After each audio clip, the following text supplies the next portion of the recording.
Mas eu tentando e chamando Jesus. Jesus, transforma o meu coração. Jesus. E então, hoje eu fiquei pensando, quando a Rosita me ligou, para que eu pudesse estar aqui, falando, pregando a palavra de Deus, e eu pensava, o que está faltando no Jesus?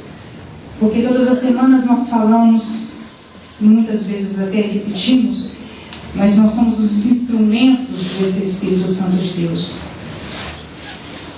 E o que o povo de Deus está faltando é uma palavrinha tão pequenininha, porque eu fui avaliando o que nós estamos vivendo, o que cada um de nós estamos vivendo, não necessariamente só as nossas vidas, as nossas dificuldades, mas se nós olharmos para o mundo, enfim, ao nosso redor, porque na verdade nós temos que também olhar para o que nos rodeia.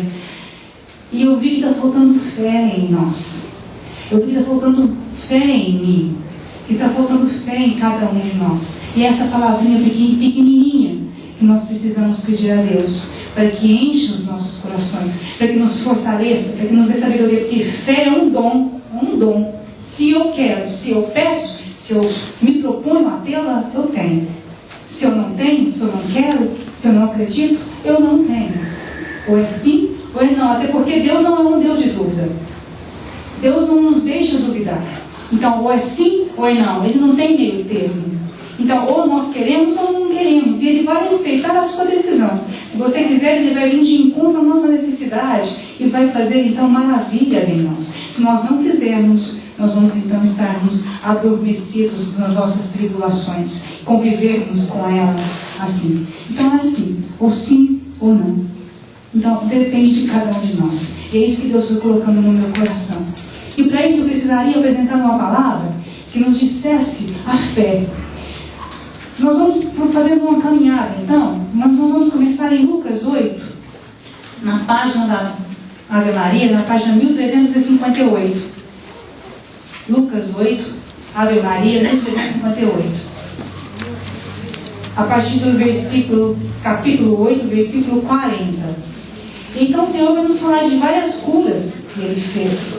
Mas o que me chamou a atenção é que em cada cura que Jesus realizava, Ele falava assim: a tua fé te curou, a tua fé te salvou, a tua fé. Jesus usa muito essa expressão em todos os milagres que Ele fez aqui que nos é conhecido através da palavra dEle. Ele diz sempre essa frase: a tua fé te salvou, a tua fé te curou.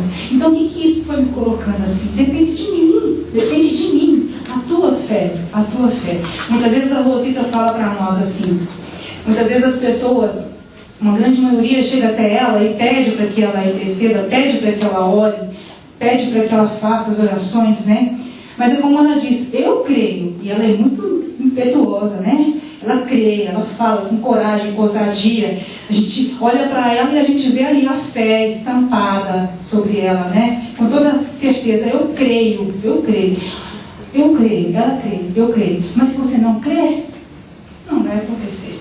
Eu posso até orar por você, eu posso até acreditar que Deus pode realizar o milagre na sua vida, mas se o meu coração não condiz, não tem essa fé de acreditar, o que eu pedi não vai acontecer.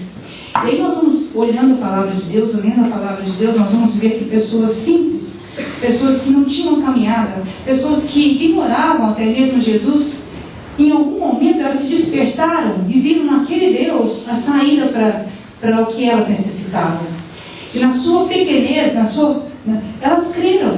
Ou seja, elas não tinham uma caminhada com Jesus. E é isso que eu quero mostrar, é isso que Deus está me mostrando hoje. Elas não tinham caminhada, mas no entanto, quando elas olharam para Jesus, elas creram que aquele homem podia reverter as suas vidas, podia fazer um milagre na sua vida.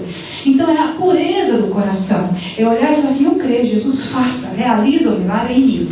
Ele vai fazer. Isso aconteceu lá, então, e Ele fez várias curas nessa palavra, enfim. Nós começamos assim: a filha de Jairo e cura de um doente. À sua volta, Jesus foi recebido por uma multidão que o esperava. O chefe da sinagoga, chamado Jairo, foi ao seu encontro. E Jairo, então, como eu disse, não tinha uma caminhada com Jesus, né? Mas ele, enfim, ele ouvia falar daquele homem, mas, no entanto, ele era parasitário. Mas, em algum momento, ele se despertou porque ele precisou. E então, lançou-se aos seus pés e rogou-lhe que fosse à sua casa, porque tinha uma filha única, de uns 12 anos, que estava para morrer. Jesus dirigiu-se para lá, comprimido pelo povo. Ele foi ao encontro, então, da filha de Jairo. E aí ele faz nesse caminho, então, como Jesus, eu disse, fez várias curas, e é isso que a gente quer demonstrar nessa noite, essa palavrinha, essa fé, né? Nesse caminho dele, ele fez muitas coisas. Ele encontrou, então, uma mulher que padecia de um fluxo de sangue, havia 12 anos, e tinha gasto com o médico todos os seus bens, sem que nenhum a pudesse curar. Aproximou-se dele por detrás e tocou-lhe a orla do manto, e no mesmo instante lhe parou o fluxo de sangue.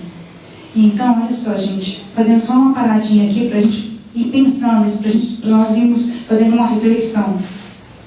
Aquela mulher também da mesma forma, ela viu Jesus e ela olhou para aquele homem e ela falou assim: se eu tocar, só tocar, pensando com ela mesma, se eu tocar naquele homem, eu posso ser curada. Porque ela já sofria há vários anos. Talvez você tenha algum sofrimento que perdura por muito tempo na sua vida. E talvez você não tenha olhado para esse Jesus ressuscitado ainda. Talvez você esteja ainda vivendo um Deus morto. Um Deus que você não tem a intimidade de chamá-lo de amigo, de vir ao seu encontro, de convidá-lo para vir para a sua casa, para vir conversar com você. Muitas vezes nós ainda temos um tabu de olhar para Jesus, conversar com Jesus como um amigo mesmo, porque Ele nos outorga, né? Ele nos dá essa liberdade de chamá-lo